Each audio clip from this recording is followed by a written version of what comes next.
추수감사주일 하나님 앞에 나와 신령과 진정으로 예배하는 성도 여러분들에게 크신 하나님의 은혜와 사랑이 넘치시기를 기원합니다. 우리의 감사는 겸손함에서 오고 깨달음에서 오고 믿음에서 옵니다. 감사는 먼저 물리적인 감사가 있습니다. 먹을 것, 입을 것, 마실 것, 거할 것, 이 모든 주신 것에 대해서 감사하는 것입니다. 병이 낫게도 하시고 또 합격도 하게 하시고 승진하게도 하시고 우리의 삶에 허락하시는 것, 그것을 물량적으로 주신 모든 것에 대해서 감사하는 것, 이 물리적인 감사가 우리의 감사일 수 있습니다. 또 하나는 깨달음의 감사가 있습니다. 철학적인 감사라고 표현을 할 수도 있겠는데, 깨닫고 보니 은혜더라는 것입니다. 내가 세상에서 가장 불행한 줄 알았는데 깨닫고 보니 하나님의 은혜가 컸더라는 것입니다. 내가 아현중앙교회 교인이 된 것이 그냥 그렇고 그런가 보다, 어쩌다 보니까 여기 교인 됐다라고 생각했는데 깨닫고 보니 놀라운 하나님의 은혜더라, 이렇게 깨달음으로 말미암아 주어지는 감사가 있습니다. 그런 것을 철학적인 감사, 깨달음의 감사라고 표현할 수가 있습니다.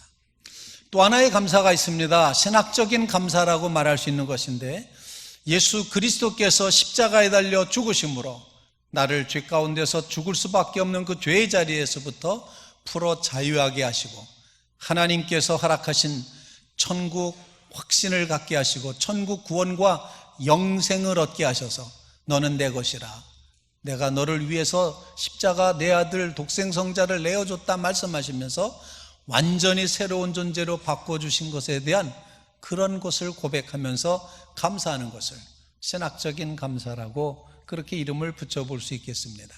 여러분의 삶에 이 놀라운 감사가 이루어지시기를 간절히 바랍니다. 오늘 본문 말씀 가운데 이곳까지 이르게 하셨다라는 그런 고백의 말씀을 가지고 오늘 같이 말씀을 나누고자 합니다. 첫 번째로다는 추수감사절의 유래에 보면은 그 처음에 이제 정말 어려운 그 북미 대륙에 갔던 그 백성들이, 그 청교도들이 이곳까지 이르게 해주신 하나님 앞에 감사하기 시작한 것이 추수감사절의 유래가 된다는 것입니다. 1620년에 영국에서 바로 청교도라고 하는 일단의 무리들이 있게 됩니다. 위클리프의 종교개혁에 따르던 청교도들, 철저하게 말씀으로 따라 살겠다고 결심한 바로 그들에게 영국 국교회에 심각한 박해가 있게 됩니다. 그때 그들은 신앙의 자유를 지키기 위해서 그곳을, 영국을 떠나게 됩니다. 그들이 처음에 도착한 곳은 네덜란드였습니다. 그런데 그곳에서조차도 자신들의 신앙의 자유를 마음껏 누릴 수 없게 되자 무작정 저들이 배를 타고 떠납니다. 메이플라워에 타고 78명의 남자와 24명의 여자, 이렇게 해서 102명이 이제 배를 타고 그리고 항해를 합니다. 63일간의 항해를 끝으로 북미 대륙 플리머스에 도착을 하게 됩니다. 그들은 그곳에서 이곳에 이르게 하신 하나님이 마음껏 하나님을 찬양하고 예배할 수 있는 그런 자유를 주셨음을 인해서 하나님께 감사를 드립니다. 그들이 먼저 산림에서 나무를 베어 토막 교회를 짓고 그리고 학교를 세운 다음에 자기 집을 짓습니다. 추운 겨울을 어렵게 넘깁니다. 다음 해 1621년에 이제 저들이 봄을 맞이했을 때 주변에 있었던 인디안들이 씨앗을 주어서 옥수수와 여러 가지 곡식을 가꾸게 됩니다. 그리고 그해 가을 11월 달에 하나님께서 주신 열매와 결실을 놓고 추장을 비롯한 인디안들을 초대해서 그들과 함께 감사의 예배를 드립니다. 물론 칠면조 고기가 거기 있었다는 사실을 우리가 잘 알고 있습니다. 그렇게 시작된 바로 이곳까지 이르게 하신 하나님을 높여 감사하는 마음에서부터 추수감사절이 시작되었다는 사실을 기억하시면서 여러분 모두 오늘 우리가 지내는 이 추수감사절의 의미는 이곳까지 이르게 하신 하나님의 은혜가 있음을 고백하는 추수감사 주일이 되시기를 간절히 바랍니다. 나의 추수감사는 무엇인가 라는 그런 고백으로 하나님 앞에 예배하시기를 간절히 바랍니다. 두 번째로 오늘 본문 말씀에 보면 이곳까지 이르게 하신 하나님의 모습을 모압 평지에 있었던 이스라엘 백성들에게 모세가 설교하고 있습니다.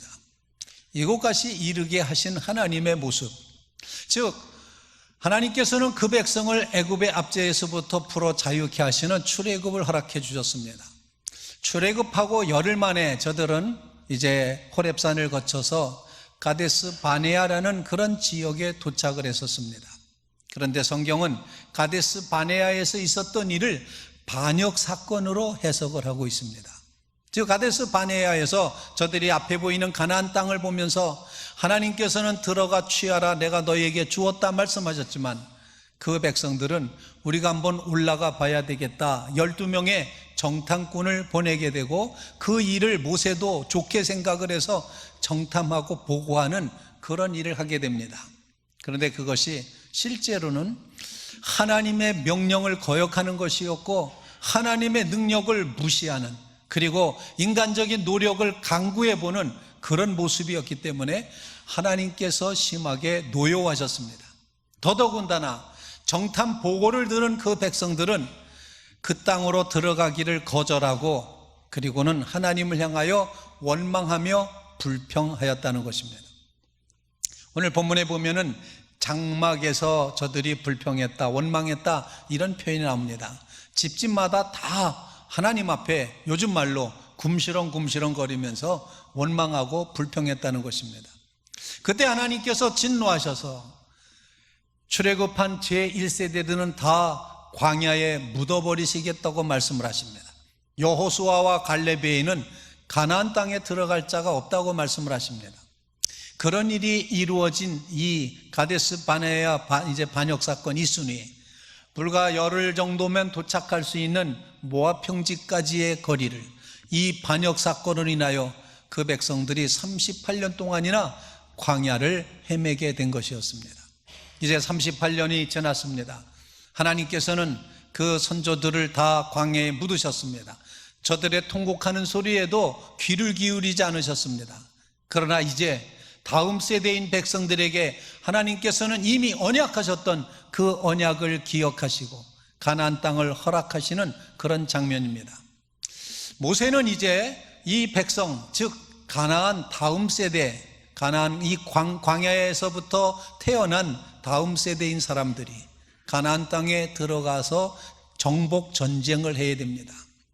모세 자신도 가나안 땅에는 들어갈 수 없다는 선고를 이미 받은 터이고, 그리고 새로 이 세대들이 지금 이 앞에 가나안 땅을 눈앞에 두고 있는 모압 평지 이곳까지 이르게 하신 하나님을 고백하며 설교합니다. 그러면서 그 백성에게 이렇게 말하는 것입니다. 반역했을 때는 실패가 따라왔지만 하나님의 말씀에 순종해야 살 수 있다. 그러므로 가나안 땅에 들어가서 벌여야 될 이 전쟁조차도 하나님을 굳게 믿고 의지하고 믿음으로 나가지 않으면 실패할 수밖에 없다는 사실을 가르치면서 이곳까지 이르게 하신 하나님은 어떤 하나님이시냐 그 백성에게 설교하고 있습니다. 먼저는 이곳까지 이르게 하신 하나님은 먼저 가시는 하나님이라고 선언을 합니다. 하나님이 앞서 가십니다. 먼저 가십니다. 바로 그 하나님을 모세는 증언하며 하나님께서 출애굽해서 광야길을 걸어오는 동안 하나님이 이 백성들보다 먼저 가셨다, 앞서 가셨다 이렇게 말씀을 하고 있습니다. 곰곰이 생각해 보면 우리의 인생길에서 하나님은 우리보다 앞서 가시고 먼저 가셨습니다. 마치 눈이 많이 와 있는, 그래서 푹푹 빠지는 길 걷기가 힘든데 누군가가 앞서서 발자국을 내놓으면 그 길을 편하게 갈 수 있는 것처럼 하나님께서 길을 내주셨다는 것입니다. 여러분의 인생길에서 앞서 가시며 인도하신 하나님을 고백하며 만나며 그 하나님을 향하여 감사한 마음으로 이 추수감사 예배를 드리시게 되기를 간절히 바랍니다. 하나님은 과연 우리보다 앞서 가시는 분이었습니다. 그 다음에 모세는 다시 그 백성에게, 이 젊은 백성들에게 두 번째로 하나님의 모습을 증언합니다. 그 하나님은 너희를 안으사라고 표현합니다. 안아주시는 하나님을 고백하며 증거하고 있습니다. 마치 부모가 자식을 안듯이 하나님께서 그 백성을 안으셨다는 것입니다. 안았다는 표현은 들어 올리다, 품다 이런 표현도 있고, 또 독수리의 날개 업어나르다 이런 표현도 들어가 있습니다. 하나님께서 여러분을 안아주셨음을 꼭 기억하시게 되기를 간절히 바랍니다. 저희 교회 학교 어린이 중에 한 명이 저만 만나면 안아달라고 하는 녀석이 있습니다. 그러면서 꼭 안아줘야지 통과 의례가 됩니다.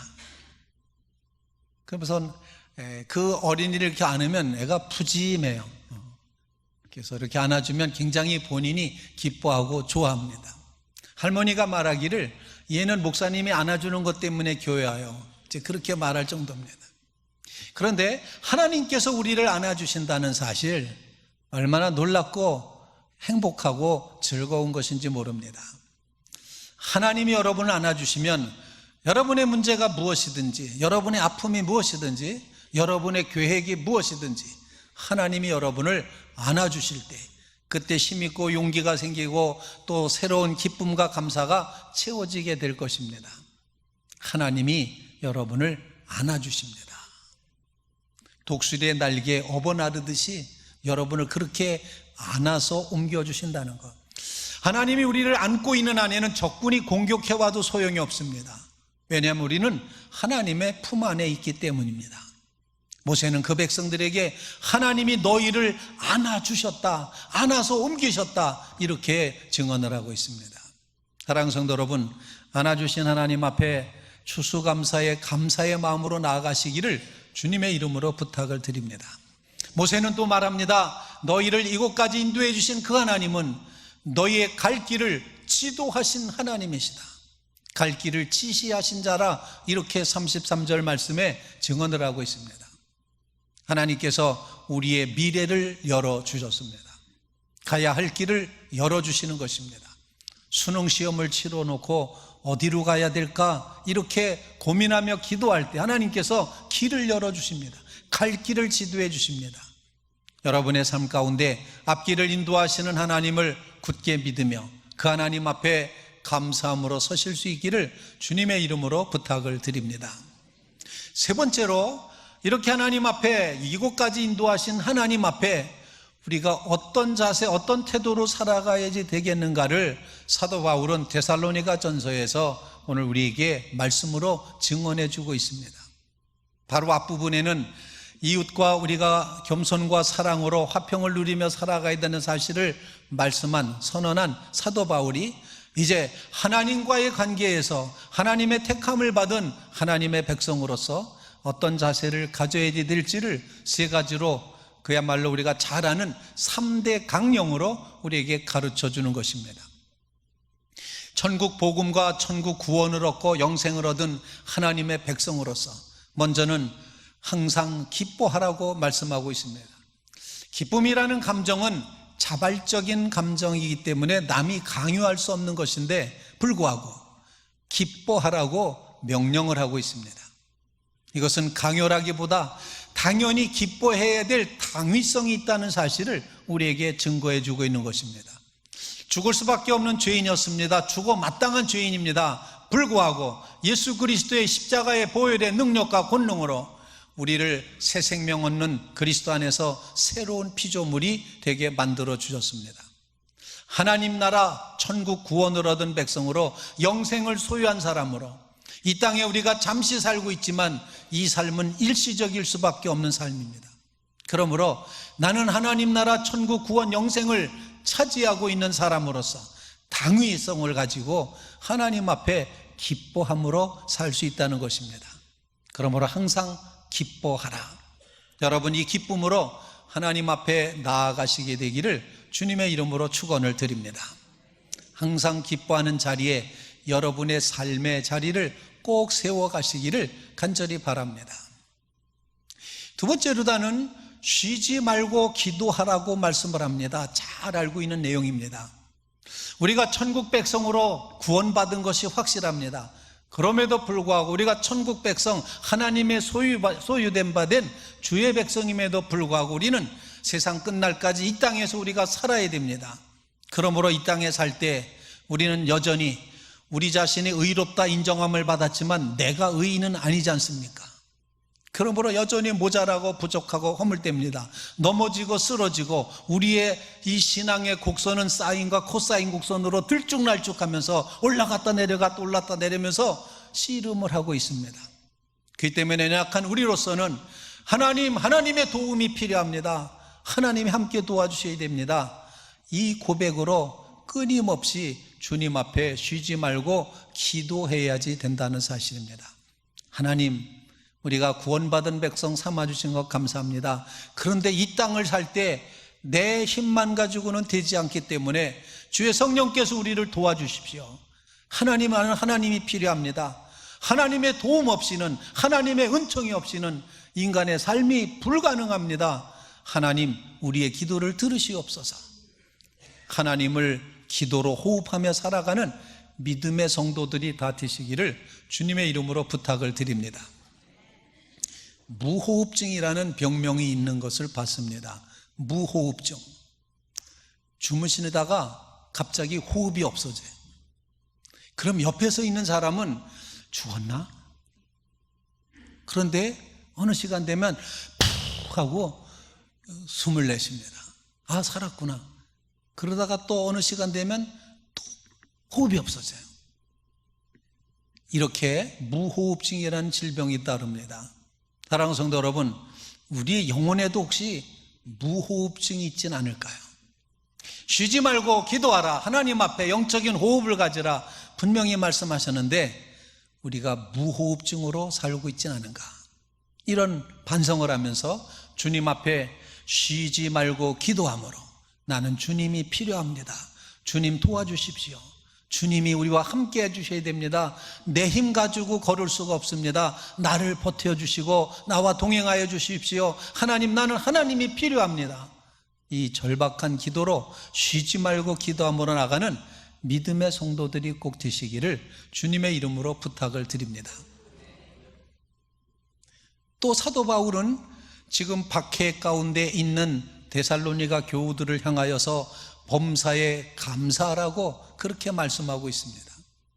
하나님께서 허락해 놓으신 모든 것들이 정말 감사의 조건이 된다는 사실, 우리가 하나님의 구원을 받고 천국의 구원과 영생을 소유한 백성으로서 이 땅에 사는 것, 이 모든 것이 다 하나님의 은혜이고 축복이라는 사실을 기억하면서 감사하기로 결정하여 절대적인 감사를 가지고 살아갈 것을 말씀하고 있습니다.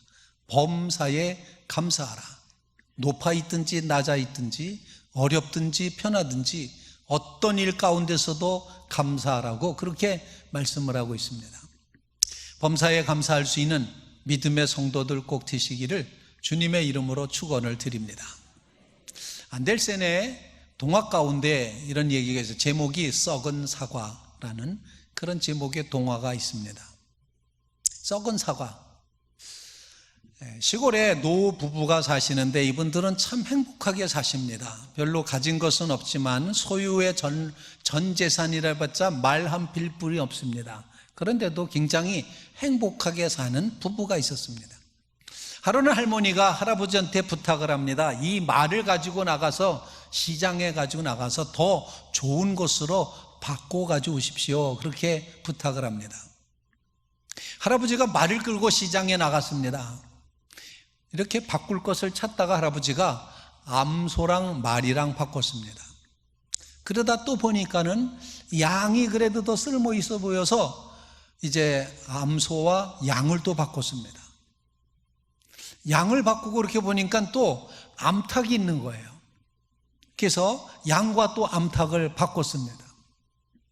그러다가 이 할아버지가 마지막에 바꾼 것은 뭐냐면은 썩은 사과랑 암탉을 바꿨습니다. 그런데 집에 있는 그 할머니는 하나님 앞에 은혜를 받고 절대적인 감사를 하기로 결정한 사람이기 때문에 이 할아버지가 그렇게 바꾸고 돌아옵니다. 그 할아버지를 지켜보던 주변 사람들은 다 걱정입니다. 저 할아버지 분명히 집에 돌아가면 할머니한테 머리끄댕이 땡기고 아마 되게 혼날 거다. 어떻게 말을 바꾸다가 썩은 사과로 바꿔가나 걱정이 됐습니다. 이 할아버지가 돌아와서 할머니한테 얘기를 합니다. 시장에 나갔더니 말을 가지고 갔는데 암소가 있더라고. 그래서 내가 소랑 바꿨어. 그랬더니 할머니가 아이고 잘하셨습니다. 감사합니다. 고맙습니다. 암소는 이제 젖을 싸서 우유를 먹게 됐네요. 그렇게 말합니다.